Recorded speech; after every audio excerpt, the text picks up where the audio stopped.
Let's have a ball. Assalamualaikum warahmatullahi wabarakatuh. Kami dari kelompok 5 ingin membahas mengenai efisiensi pasar. Nah, kelompok ini terdiri dari saya, Titin Sari Rahayu, dan Saya Maryanti.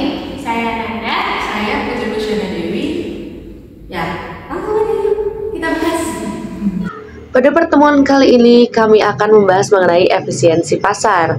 Nah, sebelum itu kita bahas konsep dari pasar efisiensi terlebih dahulu. Nah, konsep dari pasar efisiensi ini merupakan gagasan dalam teori ekonomi dan juga keuangan yang menyatakan bahwa harga aset di pasar mencerminkan semua informasi yang tersedia, baik itu informasi historis, informasi publik maupun informasi non-publik dalam kondisi pasar tertentu, yang mana artinya dalam pasar yang efisien tidak ada investor yang secara konsisten dapat memperoleh keuntungan yang lebih besar dari rata-rata pasar tanpa mengambil resiko tambahan. Nah, konsep ini diperkenalkan oleh Eugene Fama pada tahun 1970 melalui hipotesis pasar efisien. Jadi suatu pasar dikatakan efisien jika tidak seorang pun, baik investor individu maupun investor institusi, mampu memperoleh return yang tidak normal setelah disesuaikan dengan resiko melalui strategi perdagangan yang ada. Terdapat definisi efisiensi pasar menurut Beaver pada tahun 1989, yang mana Beaver mendefinisikan efisiensi pasar sebagai hubungan antara harga-harga sekuritas dengan informasi. Nah, dalam pasar efisien, semua pelaku pasar memiliki akses yang sama terhadap informasi, sehingga tidak ada pihak yang memiliki keuntungan informasi untuk mendapatkan keuntungan lebih besar secara konsisten, di mana harga aset di pasar keuangan mencerminkan semua informasi yang tersedia secara akurat dan juga cepat. Nah, selanjutnya dalam 3 kelompok informasi itu terdapat pendapat dari Haugen mengenai 3 kelompok informasi ini. Yang pertama yaitu informasi harga saham masa lalu atau information in past stock prices, dan yang kedua itu ada semua informasi publik atau all public information, dan yang ketiga adalah semua informasi yang ada termasuk informasi orang dalam atau all available information including inside or private information. Nah, di ketiga kelompok informasi ini, masing-masing kelompok informasi tersebut itu mencerminkan sejauh mana tingkat efisiensi suatu pasar.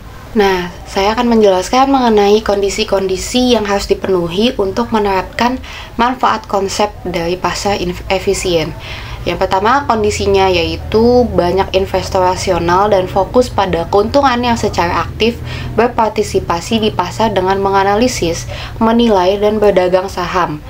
Nah, investor-investor ini adalah price taker atau pelaku itu sendiri tidak akan dapat mempengaruhi harga suatu perusahaan atau harga suatu sekuritas perusahaan. Nah, yang kedua kondisinya yaitu tidak diperlukan biaya untuk mendapatkan informasi, dan informasinya itu tersedia bebas bagi pelaku pasar pada waktu yang hampir sama atau tidak jauh berbeda.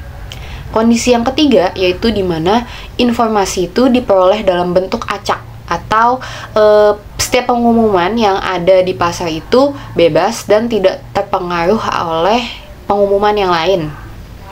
Nah, kondisi yang keempat yaitu investor bereaksi dengan cepat dan sepenuhnya terhadap informasi yang baru masuk di pasar. Nah, hal itu menyebabkan harga saham itu segera melakukan penyesuaian. Bentuk-bentuk pasar. Menurut Fama, tahun 1970, bentuk efisien pasar dapat dikelompokkan menjadi 3. Yang pertama yaitu ada hipotesis pasar efisien bentuk lemah atau biasa disebut dengan weak form of the efficient market hypothesis. Lalu yang kedua ada hipotesis pasar efisien bentuk setengah kuat atau semi-strong form of the efficient market hypothesis. Kemudian yang terakhir ada hipotesis pasar efisien bentuk kuat dan biasa disebut dengan strong form of the efficient market hypothesis. Masing-masing bentuk pasar efisien tersebut terkait erat dengan sejauh mana penyerapan informasi terjadi di pasar.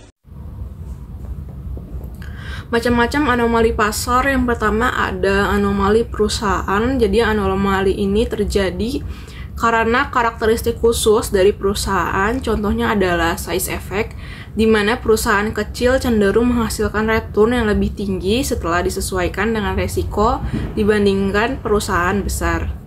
Yang kedua ada anomali musiman. Jadi anomali ini berkaitan dengan waktu tertentu dalam setahun. Contohnya yang terkenal adalah January effect, di mana return saham pada bulan Januari kan cenderung lebih tinggi dibandingkan bulan lainnya. Hal ini sering dikaitkan dengan praktik tax loss selling di akhir tahun. Yang ketiga ada anomali peristiwa atau kejadian. Jadi anomali ini muncul sebagai respons terhadap peristiwa tertentu seperti pengumuman laba, merger, atau akuisisi.